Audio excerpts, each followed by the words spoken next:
যদি কাউকে কষ্ট দাও আর সে যদি চুপ থাকে, তবে তার নীরবতাকে ভয় পাও, কারণ এর বিচার স্বয়ং আল্লাহ করবেন।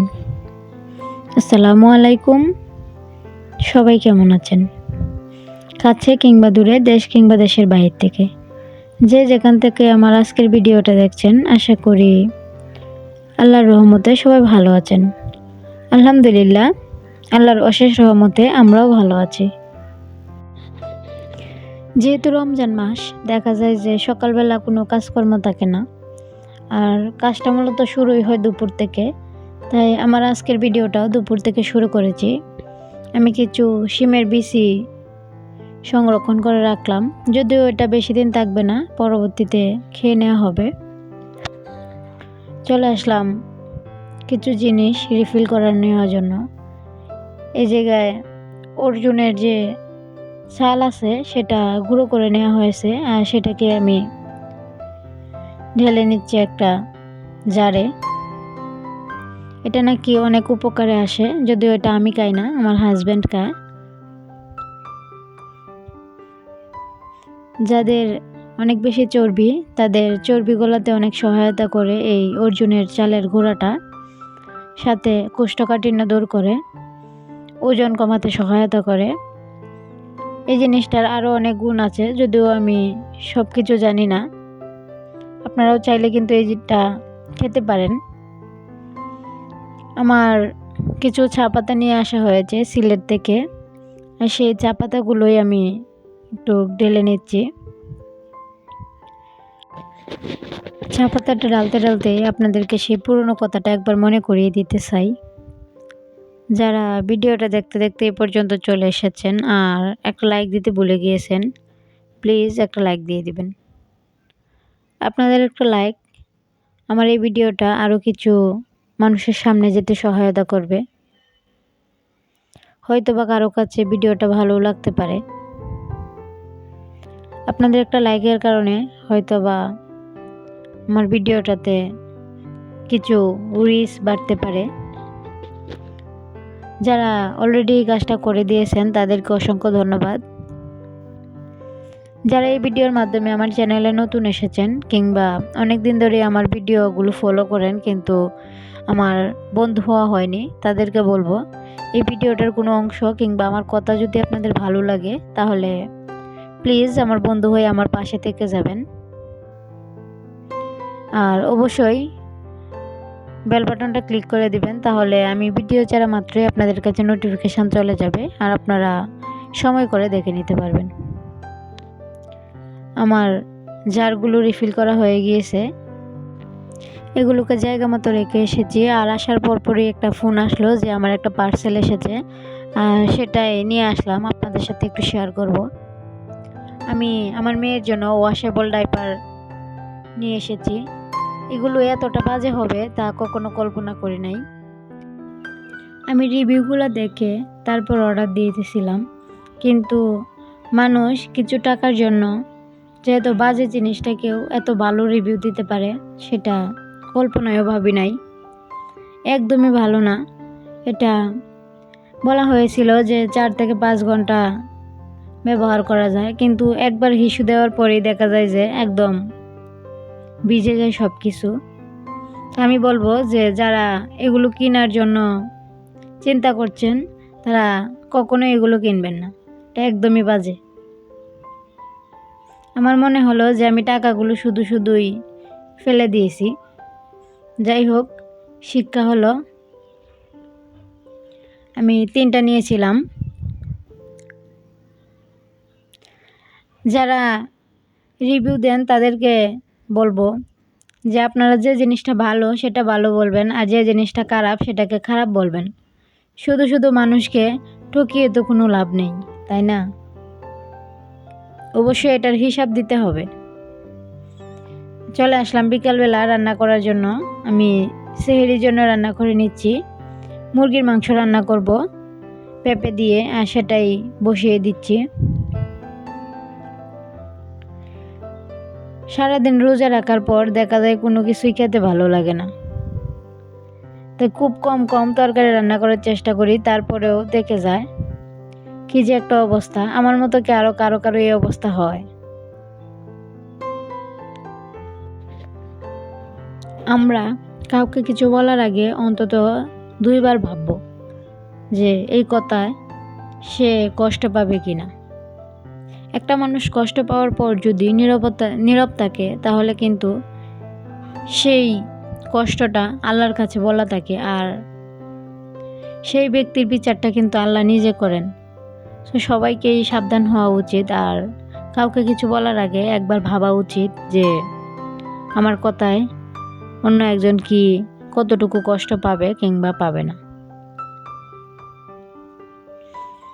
আমার কথায় যদি কেউ কোনো কষ্ট পান, তাহলে প্লিজ ক্ষমা সুন্দর দৃষ্টিতে দেখবেন। আমি নিতান্ত একটা ছোট মানুষ, এত কিছু বুঝি না, তারপরেও মনের মধ্যে কথাগুলো আসে তাই বলে দেই। আমার মাংসটা কষানো হয়ে গিয়েছে, আর এখন গরম পানি দিয়ে দিয়েছি। গরম পানি দিলে কিন্তু তরকারির স্বাদটা দ্বিগুণ বেড়ে যায়।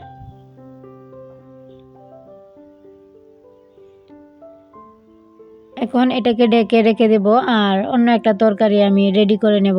রমজান মাসে দেখা যায় যে বিকেলবেলা অনেক বেশি তাড়াহুড়ার মধ্যে রান্নাগুলো করতে হয়, তার উপর আবার ইফতারি রেডি করা অনেকটাই বেশি কষ্ট হয়ে যায় বিকাল টাইমটায়।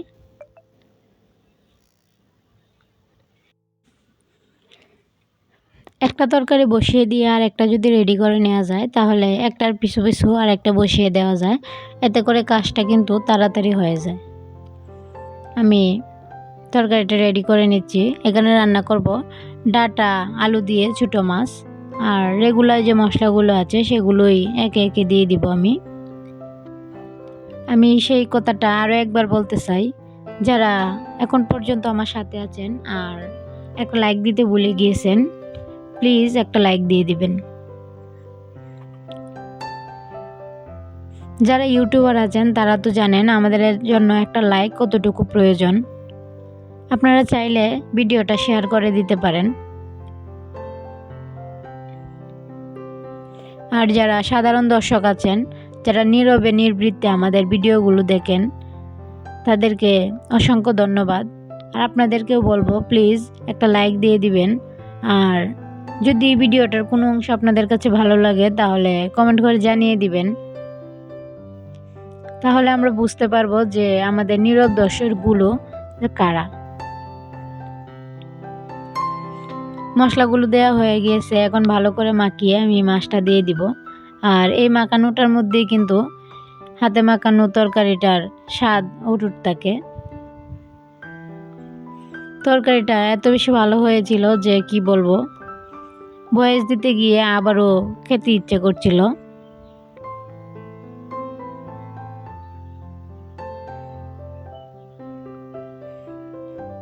এখানে ছোট মাছগুলো পাঁচমিশালি মাছ আছে, আমি যদিও সবগুলো নাম জানি না।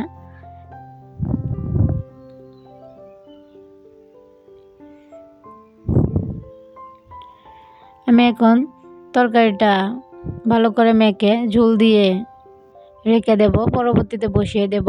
এদিকে আমার মাংসটাও প্রায় হয়ে এসেছে, এটাকে নামিয়ে আমি আলু ডাঁটার তরকারিটা বসিয়ে দেব। অনেক বেশি তাড়াহুড়ার মধ্যে কাজগুলো করছিলাম, মেয়েকে শুইয়ে রেখে এসেছি। দেখা যায় যে একটা কাজ রেখে আবারও দৌড়ে ওর কাছে যেতে হয়, আবার ওকে রেখে রান্নাঘরে আসতে হয়। একা একা বাচ্চা মানুষ করলে যা হয় আর কি। আমি তরকারিটা বসিয়ে দিয়েছিলাম গ্যাসের চুলাতেই, আর তরকারিটা মোটামুটি হয়ে এসেছে। ঝোলটা একটু শুকিয়ে গেলে তরকারিটা নামিয়ে নিব।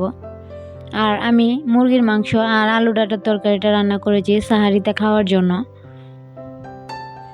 আমার তরকারিগুলো রান্না করা হয়ে গিয়েছে। আমি এই ফাঁকে ইফতারিটা বানিয়ে নিব। ইফতারি বানানোটা আর শেয়ার করব না, কারণ এগুলো সবাই পারে, এগুলো আর শেয়ার করার মতো কিছু নেই। চলে আসলাম একবারে ইফতারির টাইমে। আমি আজকে ইফতারির জন্য রেডি করে নিয়েছি ছোলা, এখানে পেঁয়াজও আছে আর সাথে আছে বেগুনি। যতটুকু আমার সম্ভব হয়েছে করার, আমি ঠিক ততটুকুই করার চেষ্টা করেছি। সাথে কিন্তু শরবত, তার সাথে শসা, আর খেজুর কিন্তু ছিল, কারণ সেগুলো থাকতেই হবে। আর এই যে এখন রাহিরা বউ মুড়িগুলো মাখিয়ে নিচ্ছে। আর এইভাবে মুড়ি খেতে কিন্তু অনেক বেশি ভালো লাগে, বিশেষ করে রমজানের দিনে এগুলো ছাড়া যেন ইফতারি জমে না। আমাদের যেহেতু মানুষ কম, আমি আর আমার হাজব্যান্ড, সেহেতু দেখা যায় যে আমরা দুইজন মিলেই কম কমিয়ে ইফতারটা করি। আর ইফতার শেষ হবে তার মধ্যে এক কাপ চা হবে না, সেটা তো হতেই পারে না। ইফতার শেষ করেই নামাজ শেষ করে চা নিয়ে বসে পড়লাম। এখন চা খাবো, চা খাওয়ার পর বাকি কাজগুলো করে নিব। এই চাটা যেন একদম প্রাণটাকে জুড়িয়ে দেয়। আমি আজকে অনেক কথাই বলেছি, আমার কথায় যদি কেউ কোনো কষ্ট পেয়ে থাকেন তাহলে প্লিজ ক্ষমার দৃষ্টিতে দেখবেন। দেখতে দেখতে ভিডিও শেষ পর্যায়ে চলে এসেছি। আমি এইখান থেকে আপনাদের কাছ থেকে বিদায় নিয়ে নিব। সবাই ভালো থাকবেন, সুস্থ থাকবেন। আল্লাহ হাফেজ। আসসালামু আলাইকুম।